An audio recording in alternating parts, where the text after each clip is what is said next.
নমস্কার, আমি তনুশ্রী। অলৌকিক ঘটনা তনুশ্রী রিম চ্যানেলে আজকে আবার নিয়ে এলাম আরও একটি সুন্দর ঘটনা। মহালয়ার অনেক অনেক শুভেচ্ছা সবাইকে। দেবীপক্ষে শুরু হয়ে গেছে, আর বেশি দিন নেই দুর্গাপূজার। সবাই খুব চুটিয়ে আনন্দ করুন, কিন্তু হ্যাঁ, নিজের খেয়াল রেখে। আজকে আমি আরও একটি ভৌতিক ঘটনা আপনাদের সাথে শেয়ার করতে চলেছি। আমি কালই জানতে পেরেছি যে আমার একটি বন্ধুর আত্মীয়ই ওনার সাথে এই ঘটনাটি ঘটেছিল। আমার বন্ধুটি রিলিজিয়ান মুসলিম, তো ওদের মুসলিমদের মধ্যে জিনের মান্যতা কিন্তু অনেকটা বেশি। তো ওই জিনেরই একটি ঘটনা আপনাদের সাথে আজকে আমি শেয়ার করতে চলেছি। জিনের হলেও কিন্তু জিনটা এমনিতে ওর সাথে আসেনি, ওর সাথে কিন্তু ছাড়া হয়েছিল। পরে বলছি কে ছেড়েছিল, তার আগে আমি বলে নিচ্ছি কি হয়েছিল। কি মেয়েটা ছিল ওদের 3 ভাই বোনের মধ্যে সব থেকে ছোটো, তো পরিবারের সব থেকে বেশি আদর ওরই পাওনা। তো ও কি করলো, মানে ও যখন ছোট ছিল, স্কুলে যেত, তখন কিন্তু ওর মেজো ছিল ওর ভাই, আর সব থেকে বড়ো দিদির কিন্তু বিয়ে হয়ে গেছিলো। তখন দিদির বিয়ে হয়ে যাওয়ার পর আর দাদাও তো অনেকটা বড়, তো ছোটো মেয়ের দিকেই সবার ধ্যান। মতো অবস্থায় কিন্তু ও একদিন স্কুল থেকে ফেরার সময় কিছু একটা দেখে ওটাতে পা দিয়ে মারিয়ে, বাচ্চারা যা করে মারিয়ে বাড়ি ফিরল। ও কিন্তু টিনেজার্স, পড়াশোনা বলুন, দেখতে বলুন, সব দিকেই ঠিকঠাক, মানে সব দিকেই ভালো বলা যেতে পারে। আর ও আস্তে আস্তে একটু, মানে 8-এ পড়ে, এখন তো 9-এ উঠবে, একটু সাজগোজের দিকে মন টন যাচ্ছে ওর। তো এরকম অবস্থায় কিন্তু ও একদিন স্কুল থেকে ফিরছিল, আর বললাম যে একটা কিছুর মধ্যে পাড়া দিয়েছিল। পাড়া যেটা দিয়েছিল সেটা কিন্তু ওকে টেনে নিয়ে গিয়ে পাড়া দেওয়া, মানে ইচ্ছে করে ধাক্কা দিয়ে বা ইচ্ছে করে নিয়ে গিয়ে, মানে ওটাতে পাড়া দিতেই হবে, সেরকম একটা অবস্থা। বাড়ি ফেরার পর থেকে কিন্তু ও কি করলো, সব কিছু ভুলে গেল, মানে মা বাবা সব কিছু সবাইকে ভুলে টুলে কী করলো, একে মারতে যাচ্ছে, ওকে মারতে যাচ্ছে, ওর সাথে খারাপ ব্যবহার করছে, এর সাথে খারাপ ব্যবহার করছে, ঘরে সব কিছু ভেঙে দিচ্ছে, এটা সেটা এরকম করতে লাগলো। আমার ফ্রেন্ড যেটা বলেছে যে এরকম অবস্থাতে কিন্তু অনেকেই ছেলে মেয়েদের পাগল ভেবে কিন্তু ওদের মধ্যে নাকি পাগলাখানায় পাঠিয়ে দেয় অনেকটা সময় পরে। মানে 1 বছরের মধ্যে যদি কেউ ঠিকঠাক না হয়, তাহলে কিন্তু পাগলাখানাতে পাঠিয়ে দেয়। এরকম কিন্তু অনেক কেসই আছে ওর জানা মতে, আমি ঠিক এটা জানি না। ওর জানা মতে ও আমাকে বলল, কিন্তু ওদের পরিবার নাকি খুবই ভালো ছিল, খুব ভালো ছিল ওর পরিবার। তো ও কি করলো, ও না মানে এরকম করছে, তো তারপর ওর মা বাবা ওকে কিছু করে টোরে শান্ত করলো, মানে ওদের যেটা হোলি ওয়াটার আছে ওইটা দিল, আরও অনেক সূরা টুরা পাঠ করে ওরা ঠিকঠাক করলো ওকে। তারপর কি হলো, তারপর ও না মানে ওর যে মানে বড় দিদি ছিল, ওই দিদি বললো যে মা এরকম যেহেতু হচ্ছে, তুমি একটা কাজ করো, ওকে নিয়ে তুমি মৌলবীর কাছে যাও। মৌলবীর কাছে যাওয়া হলো, মৌলবী অনেক ট্রাই করলো, তারপর কিছু হলো না, কোনো কিছুতেই কিছু হচ্ছে না। তারপর একদিন ওর বাবা আবার এত কিছুতে বিশ্বাস করতো না, ওর মা বলল যে আমি কী করব, এমনিতে বাড়ির কাছে মৌলবী ছিল, ওনাকে জিজ্ঞেস করেছি কিন্তু কিছুতেই কিছু হচ্ছে না, এবার কী করব। তখন ওর বোন একদিন এলো, বোন এসে একটা লোকের কাছে নিয়ে গেল, উনি মৌলবীও বলা যেতে পারে, তারপর হিন্দুদের অনেক কাজকর্ম করে, খ্রিস্টানদেরও অনেক কাজকর্ম করে। ওনাকে যখন জিজ্ঞেস করা হয়েছিল, উনি কিন্তু সেটাই বলেছিল যে উনি কোনো মানে পার্টিকুলার কোনো ধর্মের মধ্যে উনি মানে বাধা নেই, উনি সব রকমের কাজকর্মে সব রকমের যেটা যেরকমভাবে মানে শেষ হবে ওই রকমভাবে উনি কাজটা করেন। তো ওই লোকটার কাছে যাওয়ার পর উনি কি করলেন, উনি বললেন যে আমি কিছু কাজকর্ম দিচ্ছি, সেটা কিন্তু মেয়েটাকে কন্টিনিউ করাতে হবে, আর কন্টিনিউ করানোর পর কিন্তু আপনার এটা একদম নির্মূল হয়ে যাবে। কিন্তু হ্যাঁ, ও এখন যে আমার কাছে এলো সেটার কারণে কিন্তু ও আজকে থেকে আরও বেশি উৎপাত শুরু করে দেবে। ঠিক কিন্তু সেরকমটাই হলো। আর ওকে যে যে কাজকর্ম দেওয়া হয়েছিল সেটা তো করছিলই, পরের দিন সকাল থেকে শুরু হয়ে গেছিলো, কিন্তু রাত থেকে কিন্তু ও অনেকটা বেশি উতাল পাতাল করছিল। সেটার জন্য কিন্তু ওকে গঙ্গা জল আরও কী কী যেন দেওয়া হয়েছিল, যেটাতে ওকে একটু শান্ত করে রাখা যাবে, কিন্তু পুরোপুরিটা কিন্তু ঠিক করা যাবে না, এখনও অনেক দিন লাগবে। এরকম অবস্থায় 3 দিনের মাথায় ওর কাকার বাড়ি থেকে ফোন এলো যে ওর কাকা মারা গেছে। এবার নিজের বাবার ভাই, ওর তো যেতেই লাগবে। ওরা গেল, সবাই গিয়ে দেখলো যে কাকার ঠিক ওর মতো অবস্থা, মানে কাকা মারা গেছে ঠিকই, কিন্তু ওনার চোখগুলো এত বিস্ফারিত হয়ে আছে।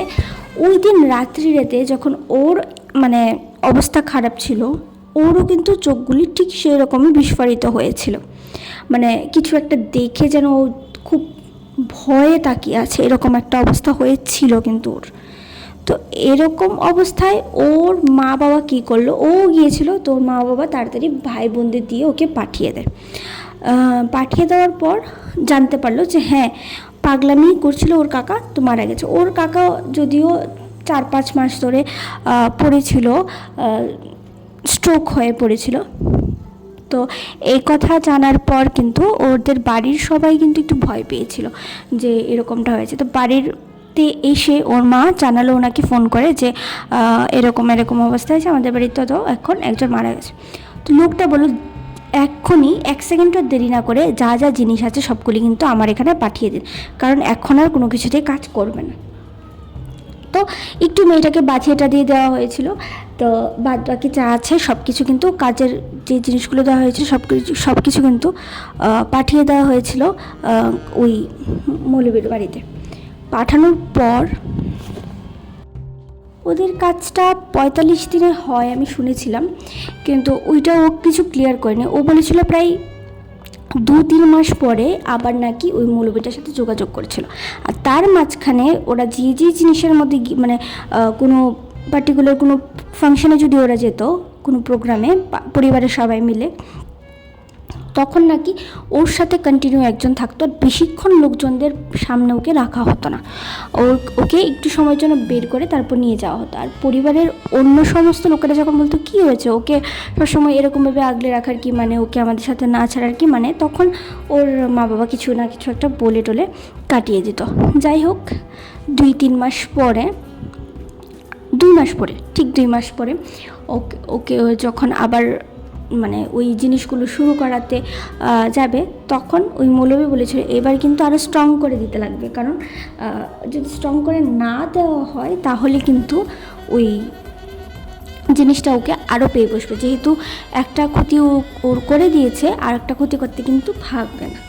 এরকম ভেবে টেপে এরকম বলা টলার পর তারপরে যখন ওকে আবার দেওয়া হয়, ঠিক তার 4-5 দিন পরে কিন্তু ওর দিদি হঠাৎ করে মানে ব্যথা, ওর দিদি আগে থেকে প্রেগনেন্ট ছিল, কিন্তু ওনার আরও দেরি ছিল, মানে ওনার ডেলিভারির অনেকটা দেরি ছিল। ওই দিন 4-5 দিনের মধ্যে কিন্তু ওনার ডেলিভারির ডেট হঠাৎ করে হয়ে গেল, আর ওই দিদির একটি বাচ্চা হওয়ার পর দিদির হাজব্যান্ড বলছে যে কিচ্ছু হবে না, আমরা নিজের বাচ্চা যেমন মানুষ, মানে নিজের বাচ্চাকে যেমন নিজের বাচ্চা বলেই,